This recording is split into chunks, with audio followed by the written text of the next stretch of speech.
Hi everyone, thank you so much for attending this session today. I hope you do enjoy the Freelance Business Month the way I do. And today we are going to talk about social media and more specifically how social media can help you in your business as an independent. My name is Loyola. I'm a communications consultant and I am based in Switzerland.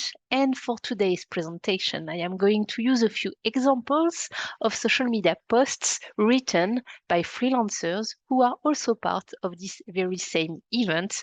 So thank you in advance to all of them. Let's begin. How to use social media for your business. So why should you be on social media? Is it because you think that everybody is on social media, therefore you have to? Well, that's not quite true. Social media is an online world, but that's not the only world, and that's not the real world. So no, it's not mandatory for you to be on social media. But social media is a great plus. It's a tool which is free, and it opens perspectives. It's a great tool to network, to communicate, to be visible, and to keep yourself updated. So how should you use social media for? First of all, social media can help you to promote your work and to be more visible. It's also a great tool to monitor what's happening in your sector, what your clients are doing, what your competitors are doing, and what are the new trends in your sector. Social media is also a very good tool to find new clients as well as to be inspired. So let's dig into it. So when you want to build your social media presence, where do you start? Well, obviously, you have to choose first your social media channel. And here are a few questions which might help you in this process. So first of all, where are your clients? Depending of their location or their sector, they might use one platform or another one. And some of them might not even be on social media, and that's okay. How about your competitors? Which kind of channels are they using? And would you like to be on the same ones where they are? Or would you like to choose to be where they are not? And in that case, creating your own niche. And also a very important question, how much time can you spend on social media? Social media at this stage is not a hobby. This is a professional task, and therefore it requires time. You can use some scheduling tools such as Hootsuite or Buffer to program your posts over the week, for instance. So that's quite handy. But my advice is always, if you do not have a lot of time, just choose one channel and be good and consistent and regular at it. You do not need to be everywhere. Just choose one, and that's more than enough. Let's now have a look at different social media platforms. The first one is LinkedIn, a must for freelancers. That's a professional networking tool, and it's very important to be able to reach out to clients as well as potential ones. What can you do on LinkedIn? You can show your skills and, for instance, your certificates or your achievements, and you can make the most of your contacts. Some of them might know about people or organizations looking for some freelancers at the moment. Second one, Instagram, very creative platform. This is a platform to share photos, videos, and short stories. How can it help you? Well, you can show your creativity, especially those who are working in images and design. How about Twitter? Twitter is an online feed with tons of information. The specificity, everything is said in a concise way. How can you use Twitter as a freelancer? Well, you can keep yourself updated about what's happening in your sector, as well as you can update others about your work. Don't forget to tag your clients so that they know that you are on Twitter, and who knows, they can also enhance your online visibility. Facebook, it seems quite a very old social media platform somehow. This is mainly a platform that people use, as the statistics are saying, for families and friends.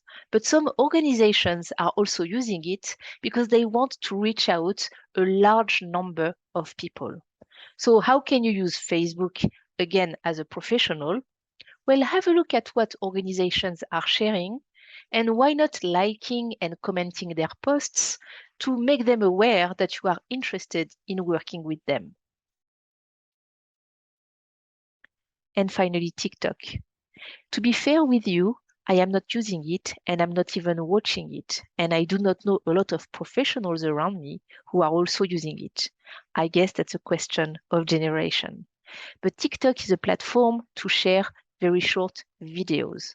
So if you do have an account or if you do want to open one, you can use TikTok to have a look at what other freelancers are posting, because you have plenty of other colleagues who are also sharing their tips. And why not sharing your own tips and your skills? Just remember, to make the difference, you might want to be creative, even funny. There are many other social media platforms out there, but for the sake of the presentations, I've always focused on these ones. Feel free to go online and to investigate about others. Diego Borges is a freelance filmmaker, and obviously he has chosen Instagram to promote his work, because Instagram is the social media channel for the images and for the storytelling. How do you use social media to promote your work? First, you need to be specific about what you do, your skills and your uniqueness. The users have to understand very quickly who you are and what do you do. Here is the example of Rick, who is a graphic designer, and he really highlights that he does 3D graphics and that he works for online games. Here is an example also of Ayushi Somani on LinkedIn. On her profile, she displays the keywords of her work. She's a copywriter, a branding expert, and a coach. And then you understand broadly what she's working on.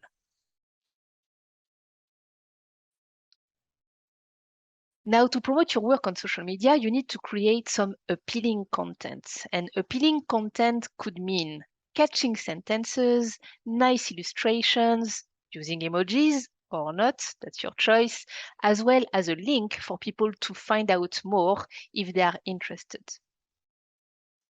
Sarah Mulani, for instance, who is a copywriter, she wrote a post about an award that she did win, something very nice to promote. And you also have Alison Grade. She shares some quotes and some encouragements every Monday under the hashtag Monday Motivation. And she uses very nice illustrations to catch our attention and to share her message. Do not forget to tag your clients, your contacts, as well as using the right hashtags when you write your posts in order to expand the visibility of your message.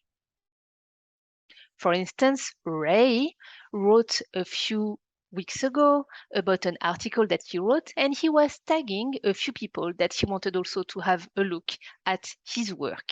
Very clever.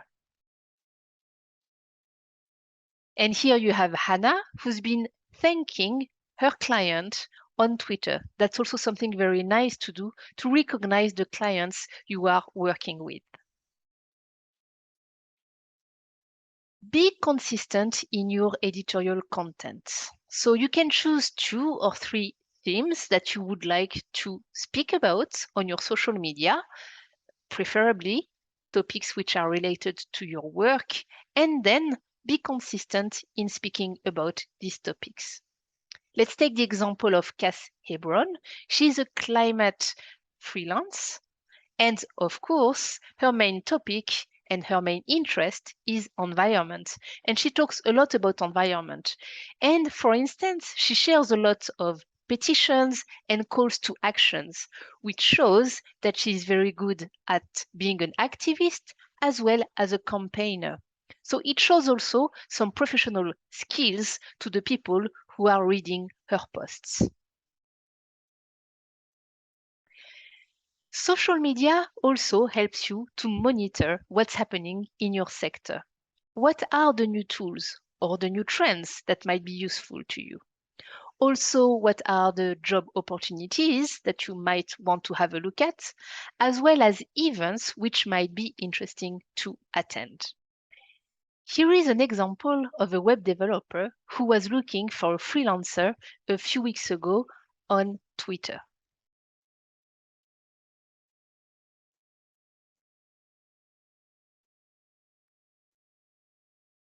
And here it's someone else who is looking for some networking in SEO, search engine optimization. So social media can help you to either find some jobs or some networking opportunities. And of course, I would like to highlight the team of the Freelance Business Month, Elina and her team, who are always sharing great resources to help us to grow in our business. Thank you very much. Social media can help you also to find new clients. And here you just have to be a little bit strategic. First of all, you need to find the key people or the organizations you would like to work with. Then you start following them, liking their posts, and why not commenting? At some point, you can even contact them directly, and you can create your own opportunities. Let's take a few examples here. Mehak Munaf, for instance, just wrote on LinkedIn that he was looking for a freelance opportunity, and quite a few people did respond that they wanted to be in touch. So remember, I am living in Switzerland. So here I'm taking the example of Rolex, this iconic organization which is creating luxury watches. And a few days ago, they've been tweeting about event that they have been organizing, the Rolex Arts Weekend, where they feature artists. So if you are yourself an artist, or a journalist, or a copywriter, or a photographer, you might want to reach out to them saying, hey, I saw your post and I would be very interested to participate in the next edition. How can I offer my services to you? That's one example. Another Swiss example, Caillé, the chocolate factory. Yumi. They are always talking about sweet stuff on their social media posts. Well, if you are working in marketing, in communications, photography, in videos, why not reaching out to them as well, saying that you saw their campaigns online and you would like to offer your services for the next ones? Social media is also a great platform to be inspired. Feed yourself, feed your creativity, and find some innovative ideas for you, but as well for your clients. But just be aware of the garbage which is on social media. As you know, you have plenty of content. Always cross-check what you are reading. Here is an example of someone sharing the top 10 freelance skills in demand for this year. If you're looking for a new training for yourself, why not reading this article? It might help you to find what to learn next. And on social media, you can also be an inspiration yourself. How? Well, raise your voice, be bold, and just enjoy. Some freelancers are just sharing about their routines, as well as some quotes to encourage us. Always very nice. And some freelancers as well are sharing tips on how to manage our days and our workload. So if you do have some good tips, good advice, or good jokes to share, why not using social media? Well, thank you very much for attending this session, Soch, as we say in Madagascar, where my family comes from. I hope this session was very useful. Feel free to use the chat to ask me questions if you have, and also you can contact me on Twitter at loyola.com if you would like to reach out. I would like to thank Elina and her team for giving me the opportunity to be part of the Freelance Business Month, and I wish you great sessions, and I look forward to hearing from you. Bye.